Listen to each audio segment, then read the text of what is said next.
საღამო მშვიდობის ძვირფასო რადიო მსმენელებო 11 თებერვალია და გარეთ თოვს მე ახალი წლის შემდეგ ის შეგრძნება მაქვს ხოლმე რომ უცებ გაზაფხული უნდა მოვიდეს და უცებზე უნდა გამოვიდეს თუმცა ეს ასე არ არის მაგრამ თებერვალი მოკლე თვეა ესეც მალე გავა და შემდეგ უკვე სრულუფლებიანად შემოიჭრება ჩვენს გულებში და კალენდარზეც გაზაფხული გარეთ თოვს თქო იმიტომ გითხარით რომ თუ კი ვინმე ჯერჯერობით სახლიდან არ გასულ ხართ რომ გაითვალისწინოთ თუმცა თუ სახლიდან არ გასულ ხართ ან თუ მანქანაში ხართ ან ნებისმიერ რადიო მიმღებთან იმყოფებით თუ კომპიუტერის საშუალებით გვადევნებთ თვალსაც და ყურსაც შეგიძლიათ რომ ყველა არხზე მთელი საქართველოს მასშტაბით ჩვენ ყველგან გვისმენენ რადიო იმედს ყველგან უსმენენ და ასევე შეგიძლიათ რომ პორტალების საშუალებით ყველგან გვიყუროთ ლაივშიც არტისტული ოთხშაბათი სალომე ბაკურაძესთან ერთად დაიწყო და ჩემი სტუმარი ვინც როგორც უკვე გითხარით თვალს სხვადასხვა არხების საშუალებით გვადევნებთ კი ხედავთ მაგრამ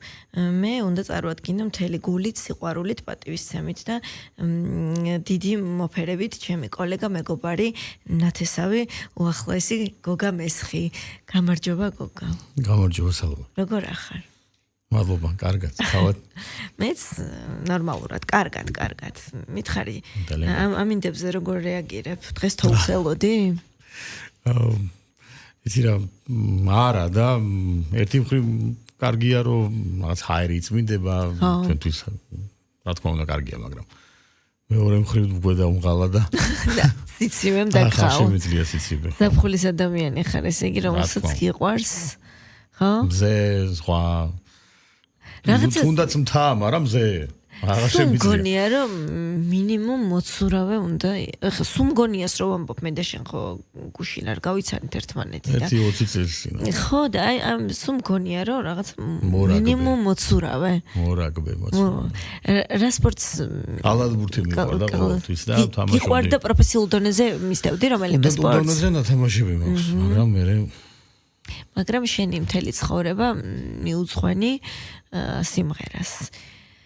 სიმღერა რომელიც რა ვიცი თან ბევრნაირად მოსინჯეს ვერ ვეტყოდი მიუძღვენი პირდაპირ იმიტომ რომ იყავი ჯგუფშიც ხარ სოლო მომღერალიც რაღაცა ბევრნაირად ბევრ ჟანრშიც მოცადე გამოცადე შენი ხო შესაძლებლობები მაგრამ მე არ მახსოვს ზოგადად შენ პირდაპირ სცენაზე გაგიცანი უკვე მღეროდი და ყველაფერი მაგრამ აი ძალიან პატარა გოგა მესხი არ მახსოვს ალბათ ძალიან პატარა ისეც არ იყავი და სულ ამხელა იყავი მაგრამ ძალიან პატარა გოგა მესხში ვინ აღმოაჩინა ნიჭი და როგორ დაიწყო შენ ცხოვრებაში სიმღერა როგორ შემოვიდა გახსოვს ეს თუ როგორც ყველას რაღაცა მოყოლილებიდან ვიცით უკვე ოჯახის ლეგენდა რომ მოსდევს სამხმაში ვღეროდი 3 წლის ასაკში ბებიასთან და ბაბუასთან ერთად მან ბებია და ბაბუაც ისე მღეროდნენ რომ სამხმაში შეგეძლოთ მართლა მოგვითხარი მეტი და მეტი აბა როგორ იყო ეგ რაც იცი რაც მოგიყვეს ეს ამ ასაკში ალბათ არ გახსოვს მაგრამ დედა და მამა ხშირად მოგზაურობდნენ ანსამბლი აისი იყო ადრეს 70-იანებში დაფუძნებული და გამომდინარე აქედან 15 თუ 16 წელი თბილისში იყვნენ ალბათ წელიწადში 3 თვე. დანარჩენი სულ გასტროლზე. მე ვიზრდებოდი ბებიებთან და ბაბუებთან ერთად. ხო და ერთი რაც ვიცი ვერ საუბრობდიო ნორმალურათო რომ გინდოდაო რაღაცა სიმღერაო და მთელი სადარბაზო ფეხზე იდგაო რომ ბავშვი ტირისო და რაღაცა სიმღერას ითხოვსო და არ ვიცითო ეს სიმღერაო ვერც გვაგებინებს რა უნდაო და მე დედა ჩემა დარეკა ალბათ ავიცი მოსკოვში იყვნენ თუ რაღაც იყვნენ კიევში და იქიდან დარეკა და უთხრეს რომ რაღაცა მედობარის იძახისო ეს ბავშვიო და ვერ გავიგეთო რა უნდაო და დედა ჩემო უთხარო ორი მეგობარი ორი ეგ უმღერეთო თუ მეგობარი სიტყოდი და ეს იგი 3 წლის ასაკიდან უკვე ხმებში სიმღერა ნიშნავს იმას რომ დედას და მამას დაახვედრეს ამბავი რომ გასტროლიდან დაბრუნებულზე რომ გამარჯობათ თქვენი შვილი უკვე ხმებში მღერის ამისგან ექიმი არ გამოვაო არა უნდა და იყო ეგ იდგა სწავლობდი სამედიცინოზე ხო ჩამაბარებინეს რა ხა გავლენით და თხოვნით და სურვილით მეგობრებით იცი რა სამედიცინოზე ხო ჩამაბარებინეს ცოტა ისეთი ხალხი წლობით ემზადება და კარგად მომამზადა ჩემო მეგობარმა გიორგი ქანთარიამ რომელიც ჩემი აი ბავშვობაა. ხო და ძალიან მაგარი მართლა მაგარი. ისე რაღაცა ნიჭი გქონდა და მომზადებული იყავით, რა ისე რანაირად მოხვდი ესე, ხო? აი მიდგომას აქვს ძალიან დიდი მნიშვნელობა რა. მონდომებას თუ რას გულისხმობ? მონდომება გავი კარგი რომ აი მეც ვიქნები ექიმი დაუშვათ. აი, მაგრამ როგორ მოგიდგება ვინც გასწავლის ხო აქვს დიდი მნიშვნელობა. თავისთავად. ხო და მაინც არ გამოვიდა ჩემგან ექიმი, იმიტომ რომ მესამე კურსიდან გამოვიდა საბუთები და თეატრალურში ჩავაბარე და. ხო, იმიტომ რომ მე პირდაპირ მახსოვ ხარ უკვე თეატრალური სტუდია, უკვე სცენა, უკვე ეს ყველაფერი და შეიძლება ჩემი მეხსიერებიდან გამომდინარე არ გამორიცხავრო ჩვენ ამაზე გქონოდა საუბარი, მაგრამ ეს ფაქტი არ წაშლილი იყო ჩემგან, რომ შენ მე და ექიმი. კბილის ექიმი გოგა დაგადგება ამ ხელა. ამ ხელა გოგა რომ დაგეცეს თავზე. ისე როგორ უტკები ზოგადად ამ შენი პირადი გამოცდილებიდან გამომდინარე რეალურად წარმოდგენა კი მაქვს ალბათ რა პასუხი შეიძლება გამცე, მაგრამ აი უბრალოდ ადამიანები მშობლები, რომლებსაც რა თქმა უნდა ულაპარაკოდ რომ ყველაზე საუკეთესო უნდა შვილისთვის. მაგრამ აი როცა ერევიან შვილის გადაწყვეტილებაში ეს სულ ერთია რა იქნება. იქნება დაუშვათ მისი მომავალი პროფესია და ამის გამსაზღვრელი, თუ იქნება რაღაცა პირადი, თუ აი ამას როგორ უყურებ, როგორ ეკიდები შენ თვითონ. როგორ გონია?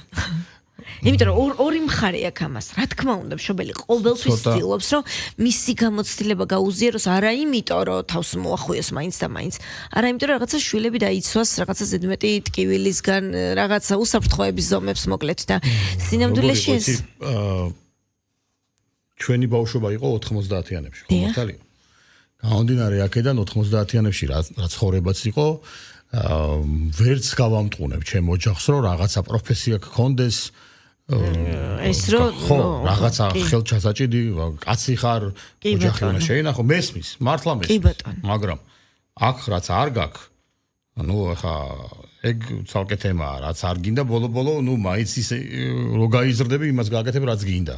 ხო. მაგას პროფესიას რა მნიშვნელობა აქვს, მაგრამ ზოგადად რაც მართლა მაღიზიანებს არის ის, რომ ძალიან ხშირად გამიგია სადმე დაუშვათ სუფრაზე ან სადმე, რა მნიშვნელობა აქვს თავშეყრის ადგილას, რომ აი ვიღაცას უთქვამს, რომ ჩემი შვილი უნდა მღეროდეს, კაცო. რას ქვია? ღეროდეს რას ქვია? არა, სიმღერა და ხატვა და ხელოვნებათან ისეთი ამბავია, რომელიც თლად დასწავლადი არ არის. ნახე რა? ასე მღეროდეს სურვილის ზონაზე? სახელს არც ვიტყვი და არც მახსოვს და არც უნდა მახსოვდეს, მაგრამ ერთხელ მე და ბიძა ჩემი მივდიოდით დასავლეთში სადღაც და რაღაცა ვსაუბრობთ და მე დისკი დამთავრდა მანქანაში. გამოვიღე ეს დისკი და რაღაცა მინდა რომ ჩავთო სხვა, ხო? და რაღაცა ვიღაცა შვილი რაღაცა წერია. დისკი ავიღე, ეს მეთქი ვინ არის? ანუ შეიძლება ახლა არ ვიცნობდე, მაგრამ ხო უნდა ვიცოდე, რომ ამბიცია აქვს, რო აქვს ადამიანს, რომ ალბომი კონდეს, აუცილებლად მეწოდინება მეც და შენც, ხო? აუცილებლად. რო ჩავთე, ალბათ 30 წამში მინდოდა, რომ ეს დისკი საერთოდ გადამეგდო ფანჯრიდან რა და ვინ არის თქო და შინაური ახლობელიაო და მესამე ალბომიაო. ოი, ნახე. ხო, დამბეჭდილი და თავის ფოტოსესიებით და თავის ყველაფრით. ბიჭო, სხვა რაღაცაში დაახარჯე ის ფული რა. ანუ ეს შენ მოკავს მაგალითი ის რომ შობლის ხო, რა თქმა უნდა და რაღაცა ნიჭი ხო აქვს. არ არსებობს რომ რაღაცა ნიჭი არ კონდეს, ხო? არ არსებობს. ის ფული დააბანდე იმაში, რაც უნდა და რაც იცის. ის ნიჭიც აქვს. ხო და არა, ჩვენთან ჩვენ. ესე იგი შენ კატეგორიულად ემიჯნები იმას, რომ მაინც და მაინც ის ხო, აი ნახე, ხო შეიძლება რომ აი დაუშვათ ჩვენმა შვილებმა არ მინდა რა, არ მღერი ვარ. მე ვერ ვაიძულე და არც გამომიხატავს ის რომ თქმა უნდა ჩემი სურვილიც არის რომ რაღაც თერაპიულ დონეზე მაინც სანტი მღეროდეს დაუშვათ ეს სურვილი რა თქმა უნდა მაქვს მაგრამ მე აქამდე ვერც ის შევძელი რომ დაუშვათ პროფესიულად მივიყვანოს სადმე სიმღერაზე იმიტომ რომ ჯერ არ უნდა და არ მინდა რომ ამას ისე შეხედოს რომ ჩემი სურვილია მარტო უნდა ისედაც გაიკლოს გზას აუცილებლად როგორც არავის არ უნდა და მეც რომ მემღერა და მით უმეტეს თეატრალურში ჩამებერებინ. აი არავის არ უნდა. ну მაგრამ მაინც ისე მოხდა რა, ანუ ხარ პროფესიით მსახიობ. დრამის მსახიობი? დრამაზე ჩავაბარე და დავამთავრე მუსკომედიით. მუსკომედია მახსოვს და იმიტომ. თოდაძის კი. გასაგებია. და შენი საოცნებო ჟანრი არის მიუზიკლი? ძალიან მომწონს მართლა, მაგრამ მაინც კინოსკენ ვიხრები. აი ფილმში თამაში ბევრად მხილობს, ვიდრე სპექტაკლში თამაში. რა გამოცდილებით ხარ ფილმში თამაშის? არის შენს ცხოვრებაში ბევრი თუ აი რამდენიმე რაღაც პატარა ეპიზოდი ან სერიალში, ან რეკლამა, ან რაღაც, მაგრამ ზოგადად უფრო გადაღება მირჩევნია ვიდრე მომეწონებოდი. კი არა, ხო, კი. ახალი თაობის დოდლობაშიძე. ძალიან კარგი. მითხარი სიმღერა რა არის შენთვის ზოგადად? თუ გახსოვს რას ვაკეთებდი სანამ ვიმღერებდი, ხო, ალბათ? არა, იცი რა, აი რა იყო გარდამტეხი და ის მომენტი თუ გახსოვს ვინ იყო ის ან შეიძლება ეკრანზე შეხედე, შეიძლება სახში იყვნენ შენთან ისეთი ადამიანები საერთოდ, ვინც აი გახსოვს ის შეგრძნა, მე მახსოვს აი ვანდერი რომ მოვისმინე, პირველ ეზოში ვიყავი და შემიყვარნა ხმამ მახსოვს და აი ასეთი გარდამტეხი შენ ცხოვრებაში მუსიკალურად ვინ იყო TX6 ხმებში რომ მოისმინე, ესე იგი მაგდროს ეგ ანუ არარეალურად ეგ იყო შენი გარდამტეხი მუსიკა. ეს სიმღერა არ შეიძლება. უბრალოდ ეს არ არის ნამდვილი. ესეთი განცდა მქონდა. ეს არის რაღაცა, არ ვიცი, კომპიუტერით რაღაცა. თან მაშინ ყველაფერს კომპიუტერს ეცახდნენ. კომპიუტერია, არ არის ნამდვილი. გაგისწორებენ და ხო იცი. რას გაგისწორებენ. ახლაც აქვთ ეგ წარმოდგენა სხვაჩი არის. მზია ღამბაშიძე იყო ჩემი პირველი პედაგოგი. კი, მუსიკო. უსაყვარლესი ჩვენი და მან მომასმენინა პირველად TX6 და მივხვდი რომ ხმებში უნდა მემღერა აუცილებლად.